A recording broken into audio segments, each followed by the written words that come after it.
कराची में मवाज गोट के करीब से नामालूम मुलजिमान नशावर चाय पिलाकर ड्राइवर से रिक्शा और दीगर सामान लेकर फरार हो गए। आपको अपडेट कर रहे हैं।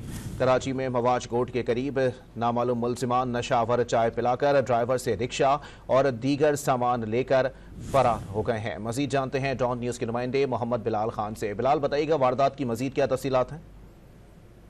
बिल्कुल, देखिए कराची में नशावर चाय पिलाकर लूटमार करने वाला गिरोह जो है उसका इंकशाफ हुआ है। गिरोह नशावर चाय पिलाकर ड्राइवर से रिक्शा और दीगर सामान लेकर उड़ गए। ठीक है, वाकई का मुकदमा मवाज कोर्ट में पेश आया था, जबकि पुलिस के सामने मुकदमा भी दर्ज कर लिया गया है। मुकदमा मुतासरा रिक्शा ड्राइवर मोहम्मद फयाज की मुद्दत पर दर्ज किया गया है। मुकदमे के मतन में बताया गया है कि सपैर 3 बजे सरीना मोबाइल मार्केट से सईदाबाद की सवारी उठाई। सवारी का किराया 2000 रुपए तय पाया था, जबकि सवारी पर 2 मर्द, 1 खातून और 3 बच्चे शामिल थे।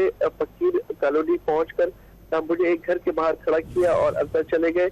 कुछ देर बाद घर से बाहर आए और मुझे चाय पिलाई। चाय पीते ही मुझे ज़रूरत होने लगी और मुलजिमान ने मुझे मवाज कोट चलने का कहा। मवाज कोट कब्रिस्तान में पुलिस को बेहोशी की हालत में मिला। मेरे पास मेरा रिक्शा, मोबाइल फोन और पैसे गायब थे। तो जो मुतासरा शख्स है उसकी जानिब से ये अपील की गई है कि पुलिस इन मुलजिमान।